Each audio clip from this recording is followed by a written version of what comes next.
When someone says, "What is the Laila Ali lifestyle?" How do you answer that? It's all about empowering you to be the best version that you can be through your health, your mindset, and your purpose. Mm-hmm. And these are all things that I feel are pillars that need to be strong foundations, right? Because we don't have our health, we don't have anything. You know that. You don't have a strong mindset, you're not going to be able to really achieve anything. And if you don't know your purpose in life, or at least begin to search for what your purpose is in life, it's going to be hard to find your way, right? Peace and riches blessings. I am Michael B. Beckwith, the host of Take Back Your Mind.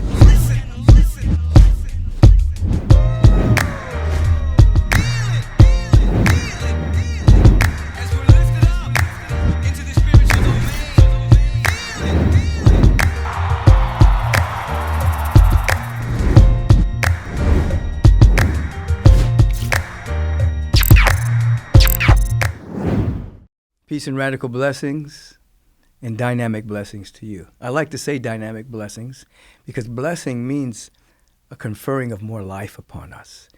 And that's what the Spirit of the living God does. By whatever name you choose to call the presence, there's always a confirming of more life upon us. But are we available to receive it?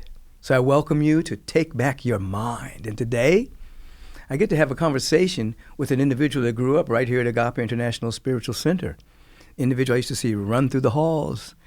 The daughter of the legend, Muhammad Ali, Laila Ali, a legend in her own right, a being of undefeated aspect of life in terms of her boxing, and has gone on to do many things to assist many people to grow into their highest potential. Before I had the conversation with Laila Ali, there's the life question of the week. I'll answer the question if yours is chosen, and we do one every single week. So before we get to Laila Ali, we'll go right now into the life question of the week.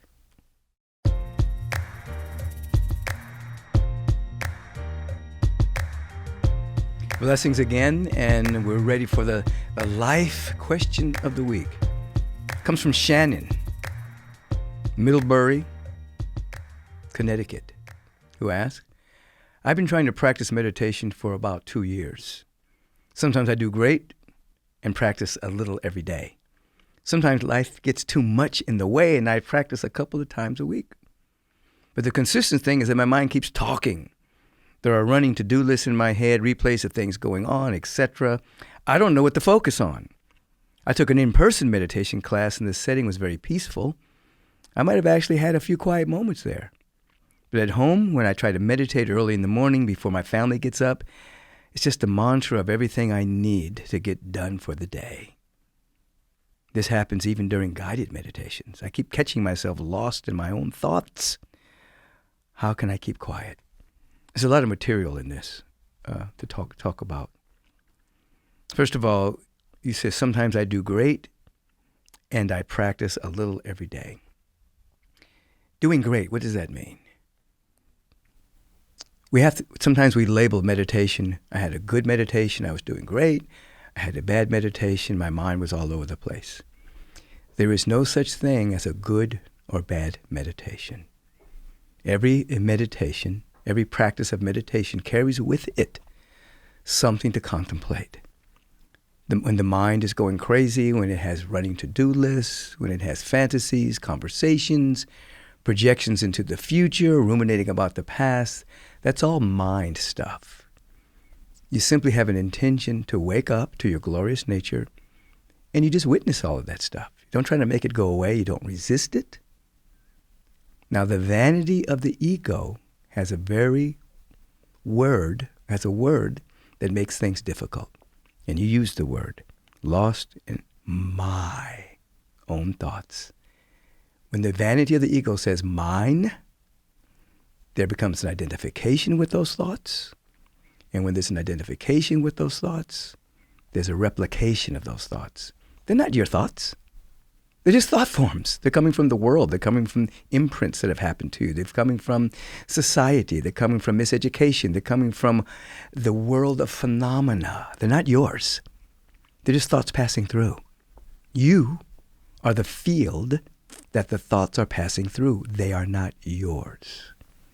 So you practice, you witness the thoughts, you witness the emotions, and you keep coming back to your intention. I'm sitting to wake up to the glorious nature that I am. You keep coming back. You practice a little bit every day, not labeling anything good or bad, and there'll be moments where there's a breakthrough and something called insight or inspiration directly from the heart mind of the infinite begins to happen in you. It's already happening. All you're doing is releasing your identification with the obscurations or the blockages or the hindrances or the film that's covering it up. That's all that's happening. So as you're driving your car, as you're meditating, you'll notice thoughts. Just notice them. Don't fight them. And then you'll notice that you are the noticer. You're the field. You're waking up. Keep practicing. You'll see great results. Have a beautiful day, Shannon. And you've asked this question for so many people who are thinking the same thing. Have a bright day.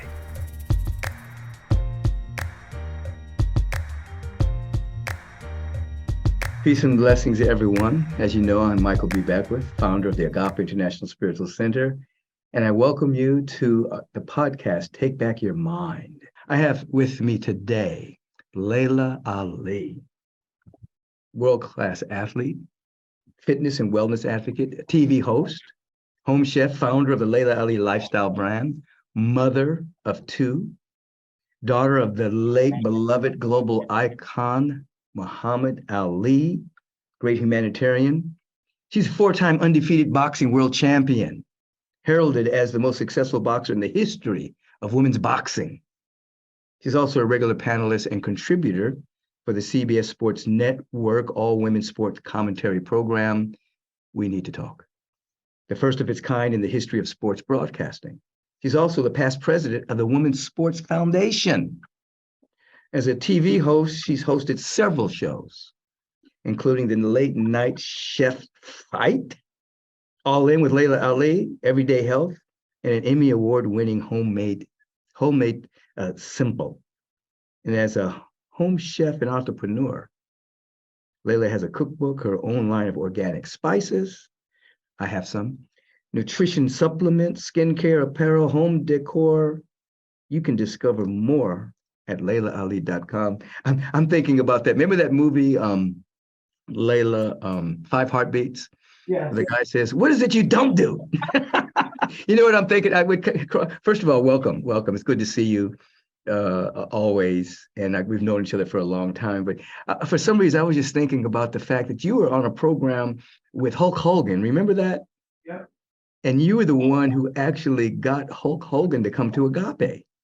Yes. He was having some kind of emotional, about to commit suicide or something, and you told him to come to your community, Agape, and he flew in that Sunday, changed his whole life.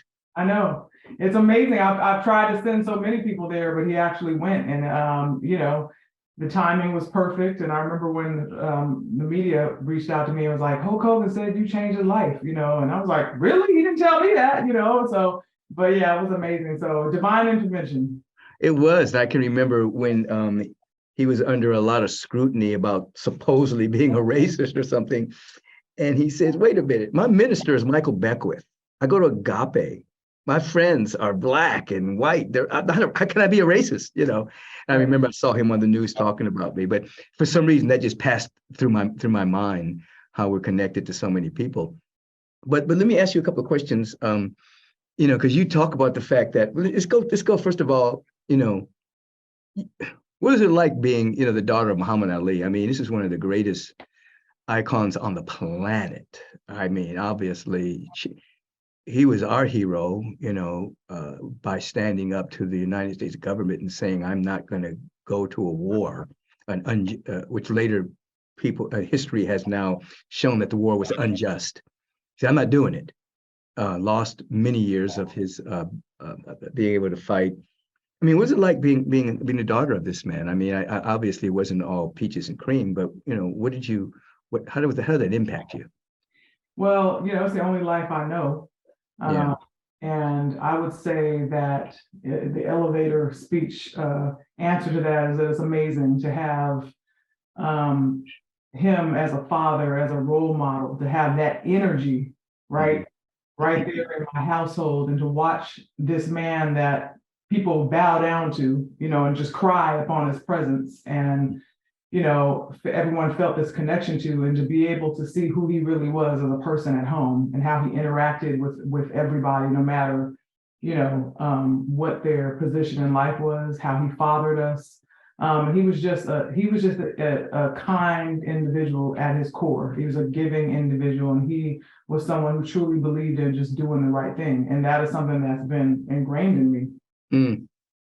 Yeah. Now you when you decided to go into boxing, I mean, that wasn't an overnight success kind of thing. You had to grow into that. I mean, what were some of the mindsets and heart sets you had to work through to even step into that kind of uh, career? Well, I wasn't an athlete growing up, did not participate in sports, whereas most people would assume that I did. Um, Mhm.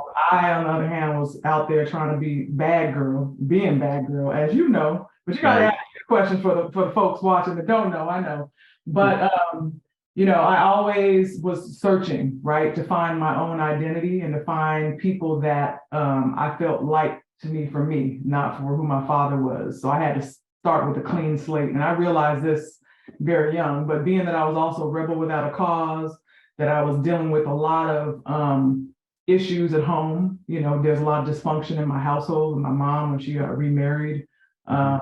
And I was angry, and when I first thought to become a boxer was when I saw women's boxing on television for the first time. Grew up Mhm. with my dad a boxer, but never thought of boxing. It wasn't something that, I thought was available to me because I didn't actually see it. When I actually saw women doing it for the first time, I was like, something just lit up inside of me. I was like, I want to do that. I can do that. I was already a fighter, I already had a lot of the qualities that I needed to have, inherited these qualities from my father, but I also did not know what it would take to become an athlete, right? And again, I'm somebody who wanted to do it on my own. So I started training in secrecy. And the first thought was, this is going to be something that a lot of people are going to try to talk me out of. Everybody's not going to accept it, including my father. And I had to make sure that I had what it took physically, mentally, spiritually to step into the shadow of Muhammad Ali, right? As a woman, as someone who had made a lot of mistakes, gotten myself in trouble, and then was ready to just say, this is what I want to do. So I started training in secrecy to make sure I was ready to face all of that, because I knew once I made my decision, nobody was going to be able to get in my way. And that's what I did. And my dad didn't like it. My dad tried to talk me out of it. He said, don't do it. You can't do it. It's not for you. It's not for women. And Mm. at that time, I said, okay, Dad, I understand, but this is what I understand how you feel. I respect how you feel, but this is my life. And at a very young age, I had to stand up to the greatest of all time and my father and tell him that I was going to prove him wrong, and Right. I would say that looking back on that, that is one of the reasons why my dad has so much respect for me, because he was like, what can he say to me? She's so much like me, right? And then I went out there and did it and proved, and he apologized. He ended up coming back and saying I was wrong. You were right. We had to cry together, but I was like, look, I can't wait for you to catch up. This train is moving. I remember those early days because your mom would call and have us watch the fight and stand in prayer. We couldn't do anything when Laila was fighting. We'd be on the phone and okay, you got it. Are you watching? You watching? Are you praying? Remember, Michael, you praying? Yes, I'm praying. Pray for the other girl too. That's what you need to pray for. Yeah, we need to pray for her because you went undefeated. Yep, 24 I with think 21. you're the only undefeated champion in women's boxing, right? Well, no, there's a couple there. Well, I mean, that retired undefeated. yeah, there's one other one actually who I know of. I'm sure, I don't know every single woman, but Lucia Riker was a very good champion and went undefeated. But I got 21 knockouts, 24-0. Mm. And I had to deal with an amazing amount of pressure, right? Because I started off with a limelight on me. I didn't get to, like most professional athletes, they start off as kids, nobody's watching, they hone their skills, they become great, they get picked up by a team, and then the public gets to, put in their 2 cents. Well, I got that from the very beginning as I was a 19-year-old girl finding her own way. Remember, the world's telling me not to do it. My dad told me not to do it. You can't do it. It's not for you. And I still went in there and did it anyway. So I brought that into the ring with me every single time. How did you actually break through the fear? What was your inner technology for breaking through the fear? The fear in this sense, because that can be translated, as you know, in so many different ways, where I wouldn't have felt it was fear.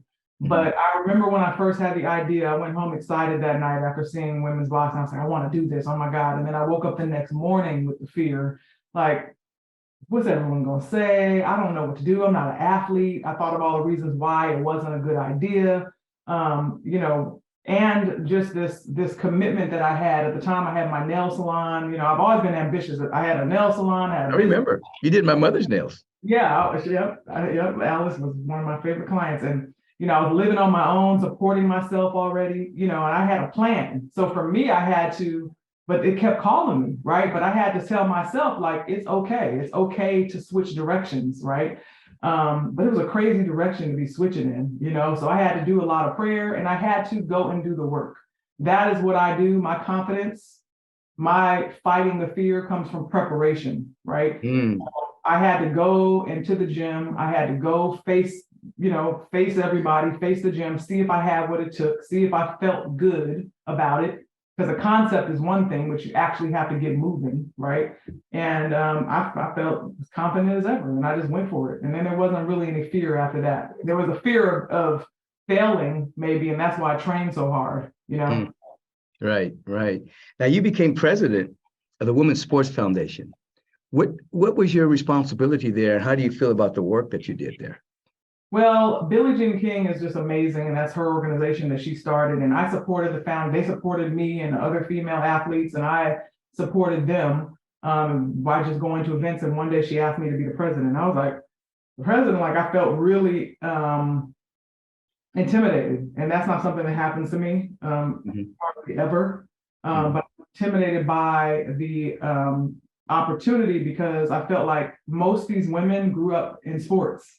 Playing sports. I didn't have this athletic background in college and collegiate sports and all this like they do. And, a lot of times they be talking about things I don't even know what they're talking about, So she said, no, but I always told her I regret not playing sports growing up because I could have been the next Serena, out there if I would have played tennis, or something like that. But she said, that's why I want you to be the president, because we also encourage women and girls through sports to be healthy and be strong. It's not just about being a pro athlete or a collegiate athlete. So you're the perfect face for this. And I said, great. So, the president of the foundation, of course, we have certain duties in terms of being in meetings and being the face and, signing letters and all of that. But the real work was done by the entire team as a whole. Mm-hmm. So the whole thing was to up level women in sports and I guess for health, vitality, vigor, strength, and let women begin to see themselves in that dynamic, not just men, but women also holding themselves to that higher standard. And uphold Title IX to make sure that women get, fair opportunities, and they do a lot of work in politics. I mean, there's so much that gets done, so much research. And anyone is invited if they want to learn more just to go to the Women's Sports Foundation, website, and you'll see all of the work and advocacy they do. Mm-hmm. Now, I've seen you obviously evolve over the years, and now we have something called the Laila Ali Lifestyle. You have the LailaAli.com, and this, how do you describe the Laila Ali Lifestyle? I mean, you have health, wellness, you have food, when someone says, what is the Laila Ali Lifestyle? How do you answer that? It's all about empowering you to be the best version that you can be through your health, your mindset, and your purpose. And these are all things that I feel are pillars that need to be strong foundations, right? Because we don't have our health, we don't have anything. You know that. You don't have a strong mindset, you're not going to be able to really achieve anything. And if you don't know your purpose in life, or at least begin to search for what your purpose is in life, it's going to be hard to find your way, right? We're not here to just work and go to bed and make money and struggle, right? So I think that each of us has a special, unique gift, and we're all here for a reason. You know, you don't have to be Muhammad Ali. You know, look at the gentleman who got my dad into boxing when he was just a young boy in Louisville, Kentucky, when my dad was going to fight because someone stole his bike, and he was out looking for the boys who stole it. And then the gentleman was like, "Do you know how to fight, young man? If you're going to go fight?" He said, "No, why don't you come in this gym?" And really just wanted to get him off the street. But that's how he was introduced to boxing. That gentleman, whose name most people don't know, is who started Muhammad Ali, you know, and he's just a young boy from Louisville, Kentucky, who literally changed the world. So, you know, everybody is a piece of the puzzle, right? And I just try to encourage people through my site. And of course, I have my products, and, you know, my spice blends and my babies, because, you know, I love to cook. You know, I'm a chop champion. You didn't read that on. I'm gonna get into that too in a minute, because you have all kinds of things going on. And so you basically are talking about the pillars of the mind. You're talking about the body, the heart set, purpose. You're putting all of this together and saying this is a lifestyle. People need to have this kind of lifestyle, and success is not just defined by just going out and making money, but it's having all these pillars balanced in a very powerful way. Yeah. Absolutely. And this is something that, you know, I've practiced in my life. It started at Agape when I was 12 years old. I came to Agape, and I used to come with my mom, and I remember I used to be talking and using big words, and a lot of it I didn't understand, you know, because I was so young. But what I did understand was the energy and the vibe and a lot of what you said. And I was like, this is the place for me. This is what I'm talking about. I remember being 8 or 9 years old and telling my father I didn't want to be Muslim. That was the first time we bumped heads. Ooh. Yeah. And he knew I was going to give him a run for his money, right? Like, okay, this is that one. This is that last baby girl. And he said to me, "How do you know what you want? You're not old enough to know what you want." And I said, "Well, I know what's in my heart." And I saw that at that age, and he was speechless, like, "Okay, what can you say to that?" I said, "I know what's in my heart. I'm not feeling it." Right. And it never changed. And then I remember coming to Agape, and for you to be able to do a spiritual center, just in case someone's listening and doesn't know, Agape Spiritual Center, and feeling like this is home. This is what I feel but don't know how to describe. You know, and I think so many people have felt that as well, and that's why they become members and find it as their home. Now you have a 3-part email series for somebody's health. It says mindset and purpose. It's how can somebody tap into that, and what would they receive? So all things Laila, you can go to LailaAliLifestyle.com or LailaAli.com. They'll lead you to the same place. And then there's a start here button, and you can sign up for my Replenish You email series, which basically is just a series, like you said, of emails that go into depth about the things that we're talking about and kind of get you started. You know, it's just a place to start. And I think that that's what we need. We just need that inspiration. We need that thing that's going to spark us on that journey, whether you're going to be listening to a podcast, it might be your next move, or get a certain book, or start writing affirmations, or sign up for my cleanse, you know, whatever it may be. It's just to get people started. And, you know, when you ask me, what is it about? I asked myself that 10 years ago. I was like, what is Laila Ali Lifestyle? And it's a work in progress, because it really is my baby. Like, it's not like someone else put it together. I hired everybody to help me bring this idea together, and it's still growing and changing and evolving, you know, and you get really busy, you know, and you heard I'm really busy. And sometimes even I lose sight, like where I'm like, okay, I don't want to just be working on labels for the spice blends and promotions for the cleanse. You know, I want to really remember what it is that I'm trying to do. And you have to reconnect with yourself, you know, and we all do, all of us. So you're a home chef as well. I mean, you have so many different parts of yourself. You know, we'll get to the fact that you're a mother and a wife as well. But this home chef thing, what's happening with that? Well, Rev, you know, I've been cooking since I was a kid, because my mother's favorite thing to do was not cook, but I like to eat. So I learned to get in the kitchen at a very young age, and I taught myself. I used to call my grandma, who's from Louisiana, and she taught me certain things over the phone. And then as I evolved into my athletic career and learning what does it take to be the best, right? It doesn't just take not, getting in the gym and lifting weights and sparring different rounds. I have to eat right. I have to sleep. I have to have my mind right, and I started really learning about non-GMOs and organic foods and, what was going to make me feel my best and think my sharpest. And then I started incorporating that. And I did my cookbook, Food for Life, which is filled with soulful meals, flavorful, comforting meals, but cooked in a healthier way. And as you know, there's levels to it, right? I was healthy 15 years ago. I'm healthier now because I just continue learning more. And what worked for me 20 years ago doesn't work for me now. I'm not an athlete anymore. So how can I now make adjustments for the version of myself that I am now? So what works for you may not work for me, So it's just about kind of learning to listen to your body, experimenting, because everybody's going to hit you with this works for me and you should do this and you should do that. You got to really be able to learn to be open-minded, but at the same time, listen to your body and listen to your inner voice. Yeah, absolutely. Now you call food the great connector. Absolutely.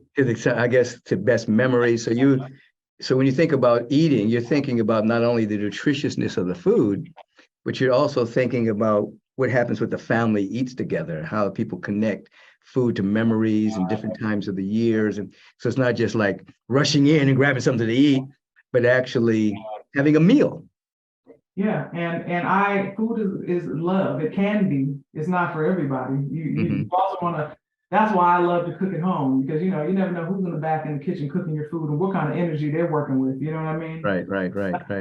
Why we pray, and we pray over our food and we clear energy of our food. But I think that in this time that we're living in, we're being fed all the time, being fast, being convenient, and a lot of people are eating processed stuff that's not even food. It's not even.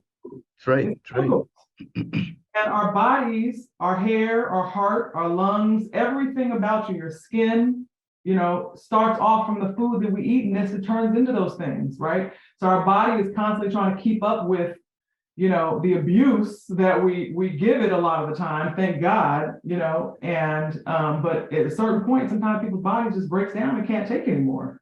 So that's why it's important to do the best that you can. It's important to cleanse. It's important to, sweat. It's important to drink your water, to the food doesn't have the nutrients in it that it used to have. It's important to have your supplements, and find yourself a good green powder, all that stuff, because you're not going to get it, from the food these days, unfortunately.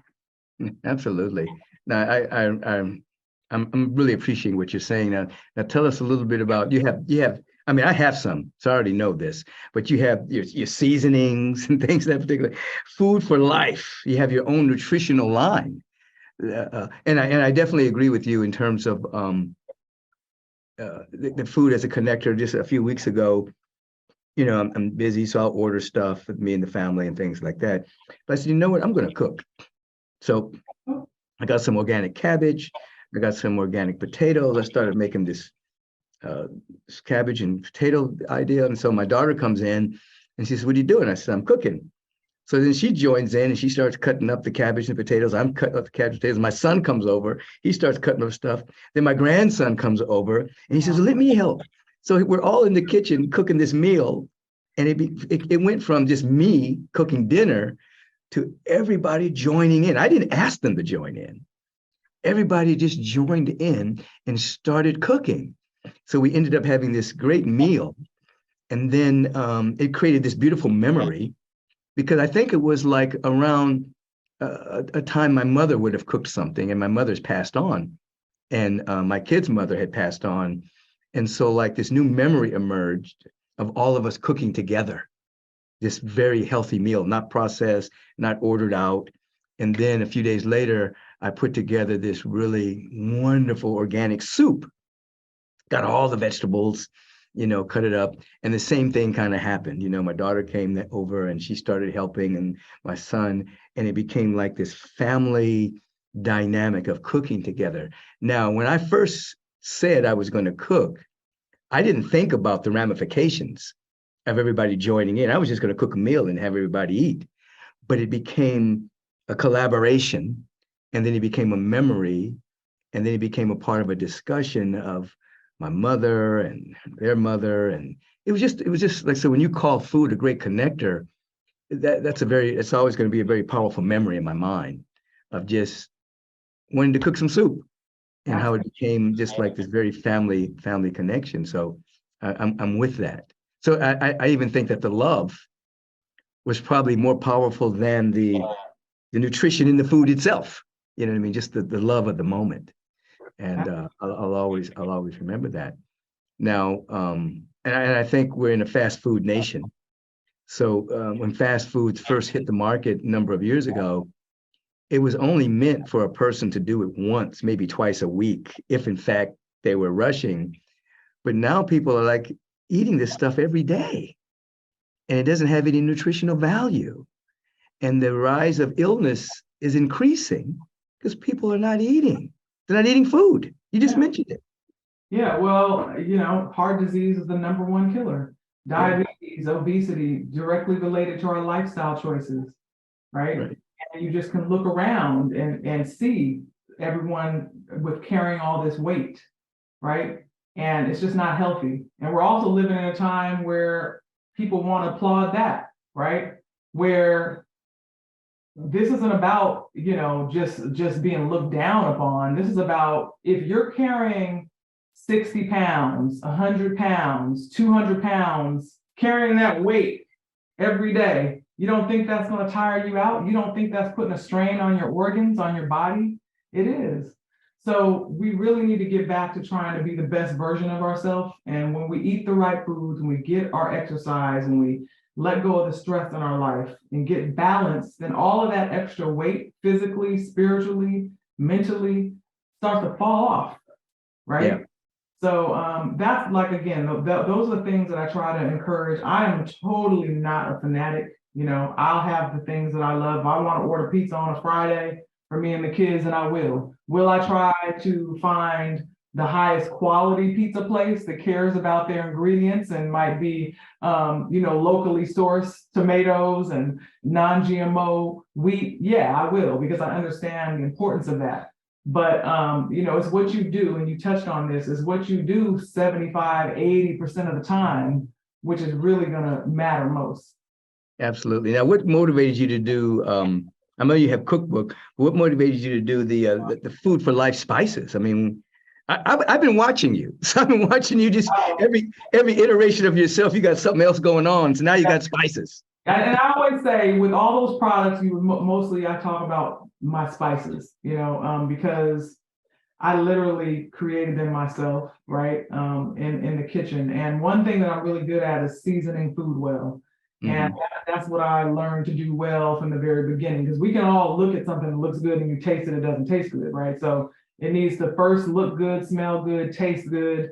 That's why I was able to win Chopped a couple times, because the flavors that I put together. Yeah, you've won some awards on some of these TV programs. Network, the challenges and competitions. But I would say that I really wanted to create spices that were free of chemicals, herbicides, pesticides, fillers, refined salt, all these things that are not good for us, that we're sprinkling on our food. Like, if you're a home cook and you're cooking at home, but then you go put chemicals on your food every day, you're sprinkling poison on your food. So spices are really important. So that's number one. Number two, if you can have spices that make it easy, that are well balanced. It's called Laila Ali Spice Blends, because I blend certain herbs and spices together, right, to have the perfect balance. So you can just sprinkle them on, and your food tastes like you really know what you're doing, even if you don't, right? Because you find.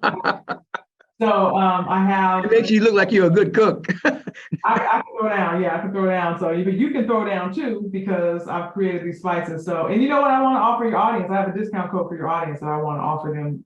Yeah, you can tell them about it right now if you want. Yeah, it's Rev B, REVB, the letter B, 20 for 20% off my entire shop.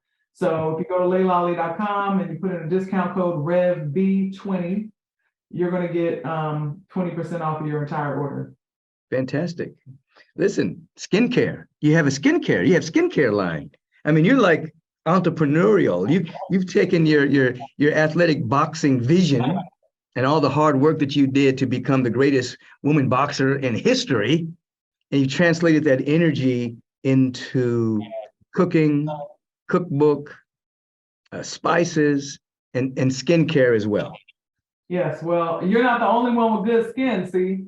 Look at that skin. Look. But listen, I got some of your product. I know. I got your skincare stuff, and I got and I've got your spices. I got both. Well, the thing is that it's the same thing with products.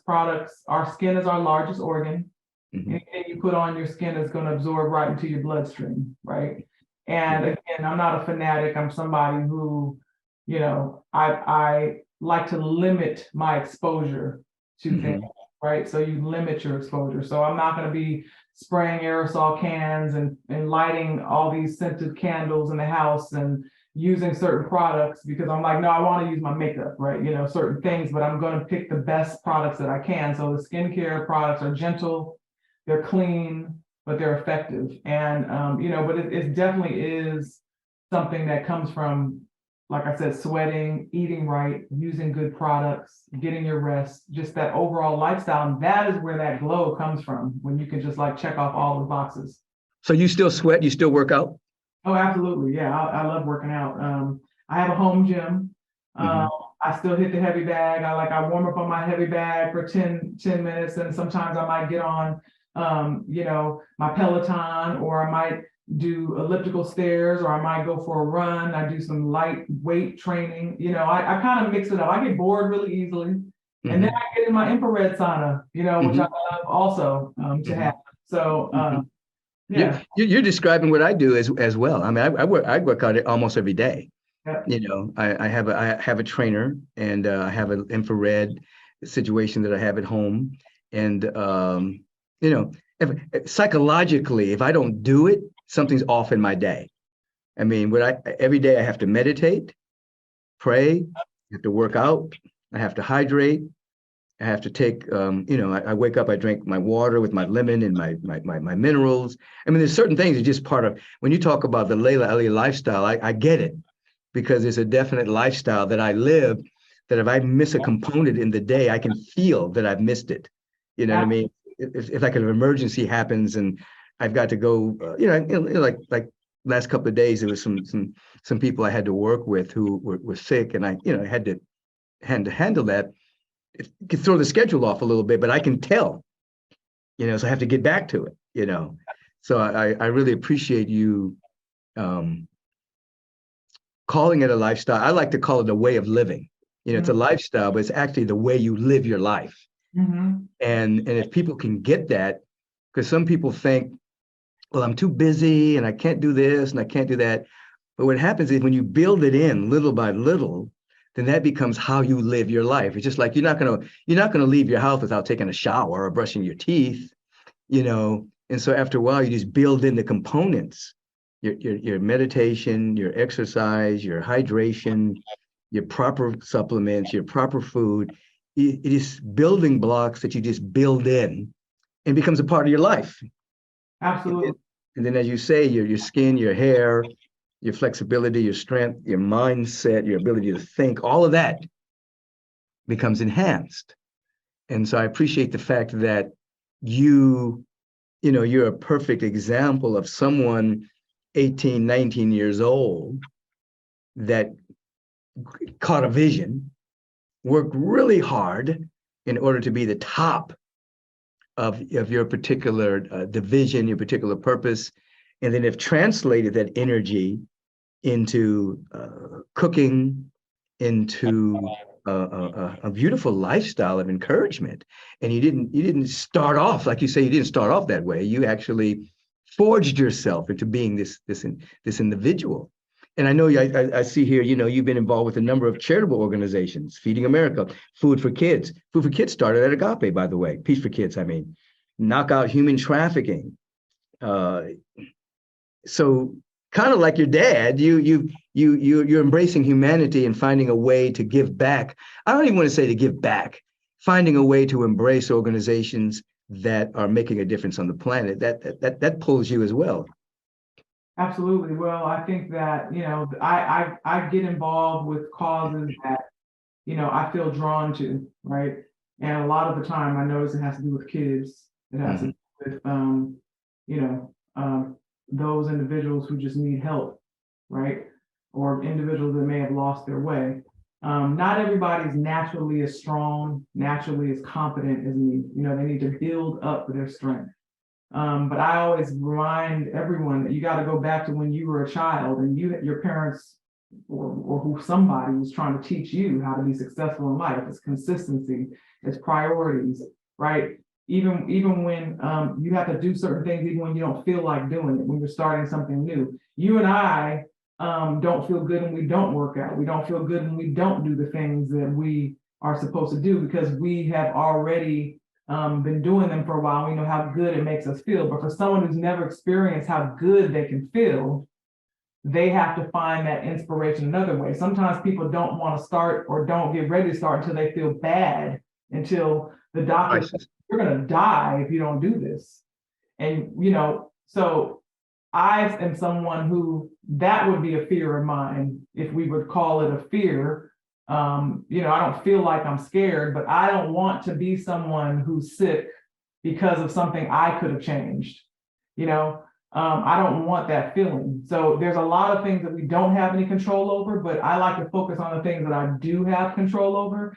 But anytime you're starting a new process, if anyone's listening to us and inspired, it just seems so hard. I mean, you want me to work out every day and drink water every day and meditate and have my green juice? Okay, take baby steps in the right direction. I remember I met this gentleman on a flight. We were on a flight and he was like 400 pounds. He had an extra connector on his seatbelt. We started talking about his journey and I was inspiring him. And I said, so what are you gonna eat when you get off this plane? He said, well, I'm probably gonna go to, burger stand and I'm gonna get, a Big Mac and a large fries and a large drink, a supersized drink. I said, why don't you go and get a small fry and a medium drink, right? Mm-hmm. Just start chipping away at it, because sometimes it's too overwhelming, and a lot of times we have these emotional attachments to those things. But if you can just chip away at it, and now if I would have told him, look, I need you to do what I do. I need you to have a protein shake every day and put your green powder in it, have that, work out. He's not going to be able to do it. So you got to take baby steps. That's what I mean when I talk about Laila Ali Lifestyle and taking steps and doing what works for you, just working in the right direction. Because there's people who get up and don't even think about bettering themselves. They don't even think about trying to do better. They don't even think about it. I mean, I can't imagine, but I know, right? So, you're already on the right track if you're thinking about it, right? But the next thing to do is take action. Even if it's just write a sticky note and put it on your mirror where you're going to see it, because life is going to happen, right? And you might have the best intentions, but if you don't put something there to remind yourself, to reconnect with yourself, that's a simple step that you can take. And you put some water right there and say, I'm going to drink water, first thing in the morning before I have my coffee, right? I'm somebody thinking about coffee. It was funny. I was talking to Sean Stevenson the other day, and that's our boy. And I'm reading his book, Sleep Better, because I learned, I just got a brain scan done just from being a boxer and checking my head, that like when I'm asleep, my mind is still going, right? That I'm not really getting that regenerative sleep, that deep sleep that I need. And I love coffee, right? Like organic, high quality coffee, but I love it, right? And I know that people are like, oh, you shouldn't drink coffee. I'm like, look, I don't smoke, I don't do drugs, I'm healthy, I'm gonna have my coffee. Well, I was literally having like a triple iced vanilla latte at like 4:00 in the afternoon. Okay. And that's like my treat, my daily treat, triple. Sometimes I like put an extra shot in there and I don't feel jittery. I'm able to go to sleep, and I was like, it's not affecting me. Well, my mind was up, right? And Sean's book really helped me understand how the chemicals and all these things that are happening in my body and what's keeping me up and why it's caused a snowball effect where I'm feeling fatigued, sometimes. So I even had to say, the person that was like, I ain't giving up my coffee. I'm like, okay, well, And then I was told by Dr. Amen of the Amen Clinic, who does the brain scans, who does Right. not believe anyone should be drinking coffee. He's like, cut 5% out. He didn't say stop because he understands there's an addiction to it, obviously, whether you want to admit it or not. But Right. he said, I said, okay, I'm going to have 2 shots and I'm going to cut myself off at 2 o'clock because that's the cutoff time for caffeine. And some days I'm not going to have it at all if I feel like I don't need it. And now I feel a lot better and I don't go get it every day. Right. The days I feel like I really want it, I go and I have it. Right. But I said the 2 shots. So that was just my little story of how even someone like myself, I'm going to go get a glazed donut from time to time because that's what I like. Well, you're Right. talking about moderation. You have to, like you say, you're not a fanatic. You're Right. talking about a healthy lifestyle, but it affords you the opportunity to eat a few things that you like. If you want a nice healthy pizza on a Friday night, you get it. If you Yeah. want a shot of coffee, you get it. But it's not like you're not like so rigid that you're taking everything out of your life. But your mindset is on health. You're exercising daily. You're hydrated. You're having your green drink. You're having your protein drink. Your mindset and your heart set is about how can Laila be the best version of herself. Yeah. And I do appreciate what you had to say in terms of many people come into a healthy lifestyle because of a crisis. The doctor gives them a diagnosis and a prognosis, and then suddenly, they have to, go into heavy states of recovery and regeneration. But we're talking about if you just develop a little bit at a time, a healthy lifestyle, you may not have to have a crisis that pushes you over the edge. You can actually forego, and you can actually not necessarily have a crisis-led life. You Yeah. can have a life that just gets improved and better every year by eliminating things that are unnecessary and beginning to bring into your life that which is necessary. And You were talking about I did a meditation retreat a few years ago, and at the retreat, the food was like very healthy food. You could have a little bit of meat or whatever the case may be, but it was primarily like really good organic fruits and vegetables and things like that. And the meat was minimal. We didn't say you couldn't have any meat. It was just wasn't the main dish. It was the side dish. And so, about a year later, a guy comes up to me in the parking lot and we're talking and he says, "You don't remember me, do you?" And I said, your face is familiar, but I don't. So he pulled out his old license, and in his license, he was 385 pounds, but he had dropped to 185. mm, And he said he went to that retreat and he began to eat a little differently. He decided to keep going, to eat the same way. And so a year later, he had dropped all that weight. Now, I didn't tell anybody at the retreat they had to be a vegan or a vegetarian. We just had all of this really good food there. We had some fish, we had some chicken for those who wanted it. And he said he decided just to eat like that. He said, I'm trying for another week, then another week, then another week. At the end of the year, like you had said earlier, he just dropped all of this weight. And he no longer went and got like fast foods and burgers and all these big fries and shakes. He started eating healthy.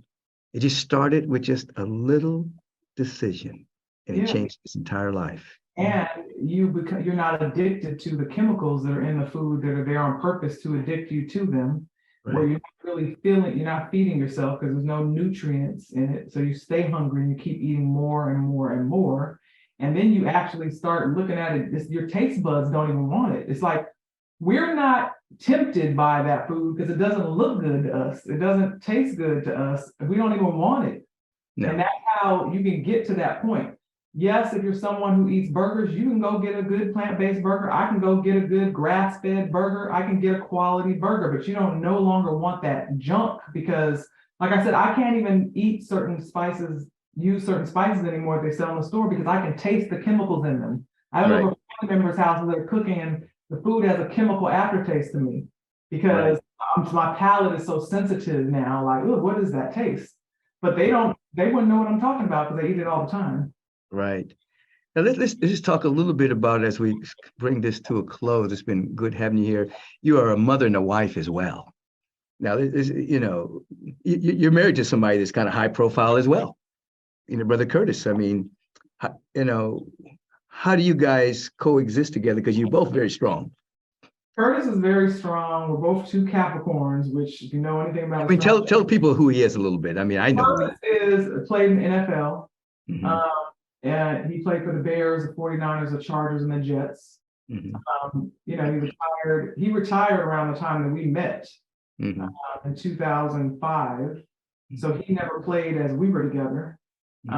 He retired at that time, and I was towards the end of my career. But Curtis is just a very kind, soft-spoken, kind of quiet. I'm the fiery one out of the two of us. That's how we coexist together because somebody has to be the more chill. Hmm. And that's definitely him. You know, he'll let me go as far as I can and then reel me back in sometimes. It happens, you know. But we play our positions very well. We respect each other highly.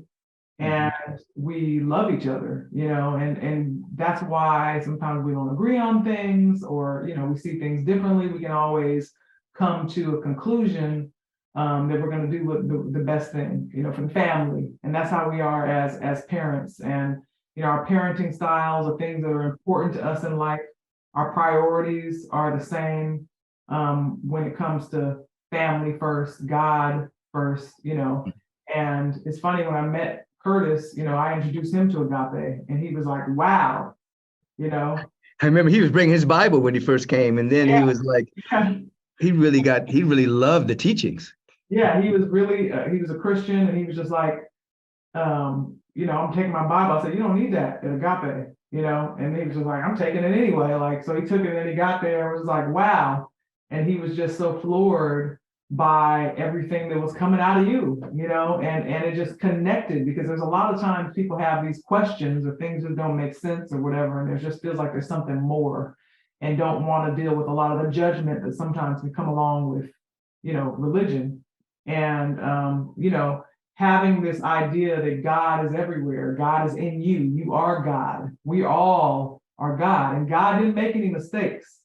You know, and that's how I grew up thinking. I mean, that's how the world used to be. Now it's like God made a mistake. You can just be what you want to be, and that's fine, and that's how you want to live your life. But I'm saying we came from a place of God didn't make mistakes. You're perfect as you are. You have to accept yourself, right? And you know, that's the foundation of who we are, and that's how we're raising our children because we really feel that, you know. You have two boys, right? Yeah, so we have two. Well, Curtis has three kids from his prior marriage, two twin boys and a daughter. And I have a daughter and a son with I mean, a daughter and a son, yeah. Yeah, I have Sydney, who's 11, she'll be 12 in April, and Curtis Jr., who is 14. And they're just the sweetest, kindest kids, you know, and nothing like me in terms of how I was. Nothing like me in terms of how I was as a kid. I got lucky on that. But yeah, but I love those babies. Well, that's beautiful. I appreciate your time. Mother, entrepreneur, healthy lifestyle advocate, wife. What's next for Laila? Rev, I gotta tell you, I get asked that question pretty often, and I have given myself a lot to do, right? And sometimes I drown, you know, in it. So I'm really not thinking about what's next. You know, because we can get on that train and it doesn't stop. Absolutely. I'm more on what can I get rid of? What can what more balance can I find? How can I refine the things that I'm already doing and cut away what isn't serving me? You know, even if I had a good idea and it's just not, you know, it's taking more time and effort and it's not panning out, not being okay with letting things go, you know, just things like that. And I said it earlier, just thinking about when I even talk about my business, how can I serve further opposed to, you know, we have a lot of products, there's a lot of people you got to deal with and things you got to check off, you know, the box, and it takes your time. You know, it takes your time to be creative, where I can be creative. You know, I have all these things that I want to do that I know would be great and help so many people that I haven't been able to do yet because I'm busy doing other things, the day-to-day stuff. So that's what I'm doing, Rev. I'm not trying to do anything else other than, you know, what I'm doing now, but doing it better. And I just want to say before we go, I love your green powder. I actually kicked what I had to the curb. All right. It's so good because it tastes really good. Yep. A lot of times with green powders, they have a real grassy taste. And I did it anyway because I'm used to just knocking it down. Like, it's not about taste. But when you have something that you can actually look forward to having, and the kids will have, and You're gonna say the kids. I know the kids love it. There's no sugar in it, yes, but a lot of mothers have written me and said, you know what? I'm finally got my teenagers to drink something healthy. They love it. I can put it in the smoothie. I can drink it. Put it in water by itself, and I know I'm getting good nutrition for them. That they take that vitamin D, and they're good to go for the day. water by itself is the real test. Water. And then if you, like you said, if you put in a smoothie, it's amazing. And like when I just want to get it in, just put it, you don't need a lot. You can just take a shot. And then you're just covered for the day. You got more nutrition in that drink than most people can have for the rest of the day. Right. 47 different plant-based ingredients, plus adaptogens and prebiotics, probiotics. It's a whole thing. And I've had lots of green powders. So I'm telling you, as an athlete, that is the best one that I've had. You're giving me a good commercial here, Laila. I'm telling you the truth. It's like, it just really is. So I'm excited for you. And I hope that people try it because we're so deficient. We're just missing so much. And our bodies are designed to have those nutrients. We have to feed ourselves. We have to respect our temple.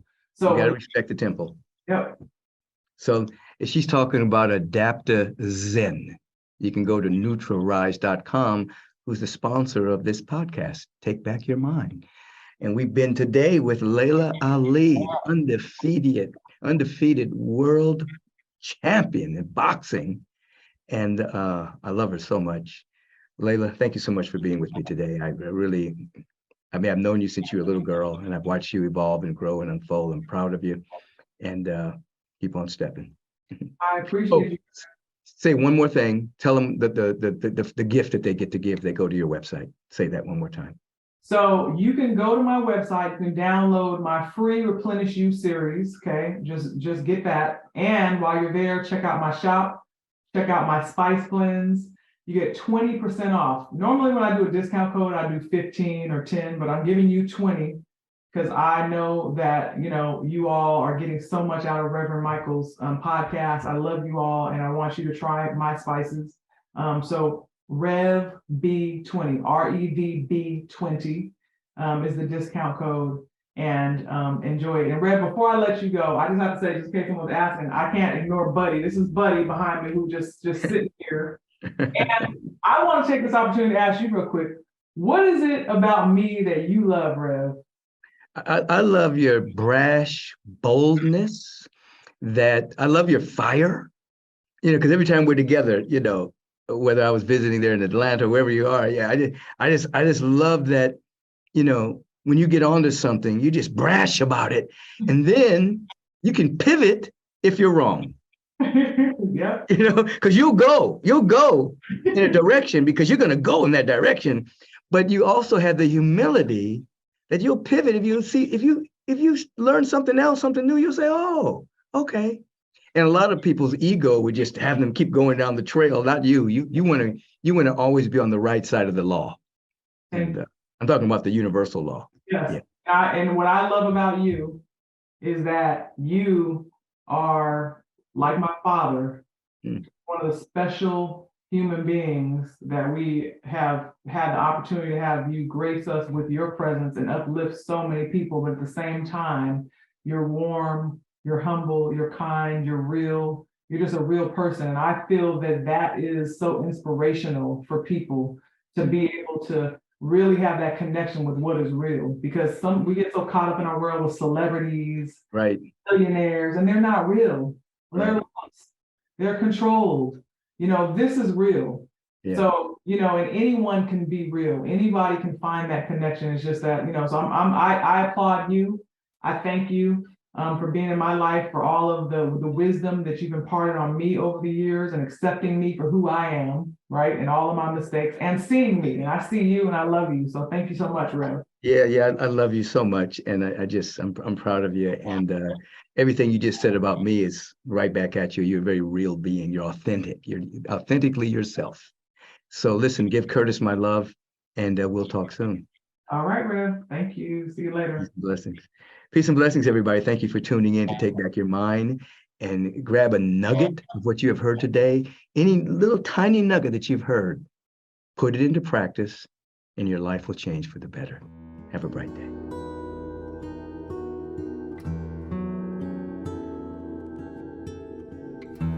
This is the portion of Take Back Your Mind where we just have a moment of meditation, a moment of contemplation. It's very important that we learn to stop during the course of our day, pull our attention away from the world of phenomena, the world of things and circumstances, situations, people, places, situations, and just become more and more conscious that we are pure consciousness. Let's turn within at this moment. Extract your attention from the world and place your attention inward. Let us begin with scanning the body temple, beginning from the bottom of your feet.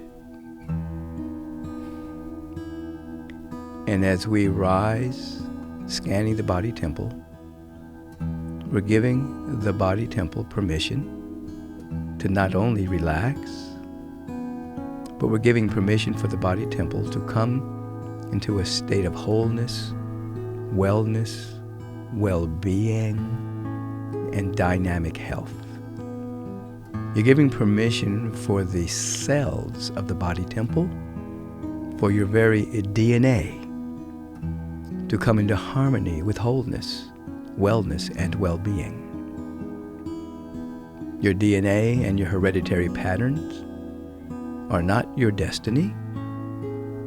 They're simply starting points that can be transmuted through intention, through ways of being that will change the chemical of the body and allow you to come into a more coherence with health and harmony. So start the bottom of the feet. Give permission for health and harmony to occur. Rise up through the ankles, the shins and the calves, the knees, the thighs, the quads. And as we're looking at the legs, giving everything permission to be healthy and whole, we're going into the substrata, the veins, the arteries, the blood, the atoms, the cells, the mitochondria, the DNA. We're giving permission for all of this to be healthy. We come up, there's the buttocks, the perineum, the groin, the sex organs, the stomach, the abdomen, the small of the back, and all of the cells and atoms and spaces between the cells and atoms. We're giving permission for all of that to be filled with the luminosity of wholeness and well-being right now. The internal organs of the stomach and the spleen, the kidneys, the liver, all internal organs. We rise up the heart space, the heart cavity, the small of the back, the spinal column, the chest. See it all filled with light of wholeness, light of wellness, light of well-being. You're giving permission to be healthy. You're telling your cell it's okay to be healthy, to restore, to regenerate, to renew. The upper chest, the back of the neck, the throat, the chin, the oral cavity, the face, the eyes, the ears, the brain, the full brain, the back of the head, the neck. Oh, see your whole entire body embraced by the light. The celestial body is taking over the physical body, the mental body, the emotional body, the astral body. All the subtle bodies are coming under the authority of the celestial body, Your entire being, your hands, your arms, your shoulders, your fingers, your wrists, your forearms, your biceps, your triceps. The entire body is embraced by the light. And you're giving the body permission to be healthy and impervious to disease. Your immune system is strong and stable.